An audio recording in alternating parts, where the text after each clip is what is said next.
The January 6th committee just subpoenaed 6 people linked to the Trump campaign's fraudulent electors plot. That was a scheme that we've reported on extensively, which would try to create the conditions to potentially steal the election. This is brand new. The committee writes about a, quote, coordinated strategy where lawmakers in states Trump lost were urged to, quote, reclaim their authority by sending an alternate state of electors. Now, alternate is one way to put it. You may have even heard that from some of the people explaining what they were up to. Fraudulent and fake is another, and whether it's illegal is literally under criminal investigation. The committee seeking documents and depositions by mid-March, that's a fast timeline, and subpoenaing someone who's in the thick of all of this and the midterms, the chair of the Arizona Republican Party, Kelly Ward.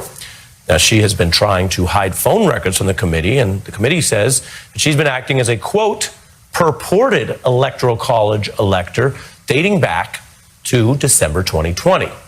The committee has many reasons to suspect this. One of them involves something that happens a lot these days. People are not only caught on camera, but sometimes seem to be telling on themselves. This was filmed and posted online on Twitter by none other than the Arizona Republican Party. Take a look.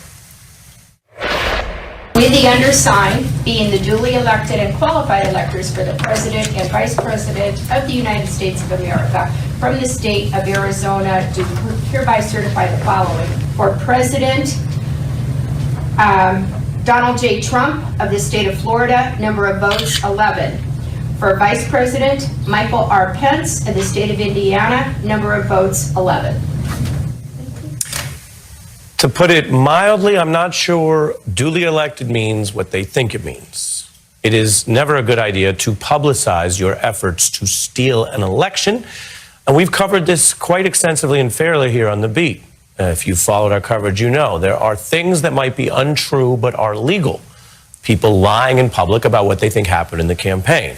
And then there's a clear line that's now under criminal investigation when you start to take actions, overt actions, to deceive or submit false statements, for example, to the government at the state or federal level, you may be committing a crime.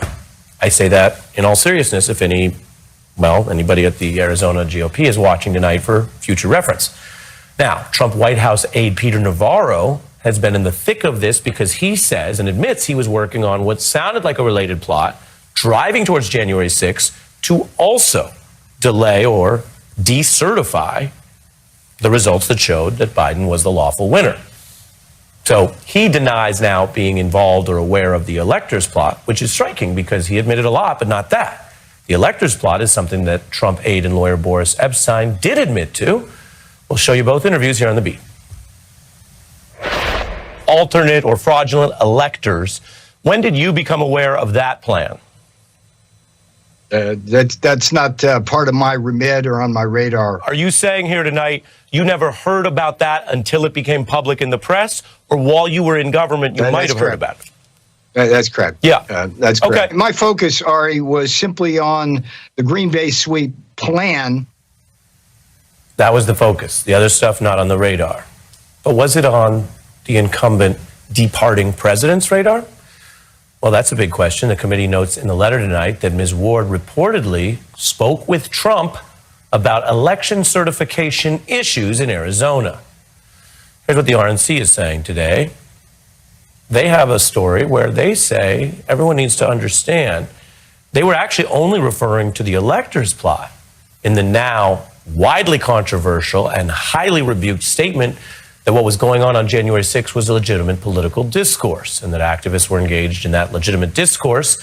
Now they say by dealing with this plot to submit false, perhaps perjurious certificates to Washington, to the government. Now, we'll get into that with our guests because one question that comes to my mind is how bad is your damage control if you're still defending fraud but saying, well, we meant fraud, not the violence?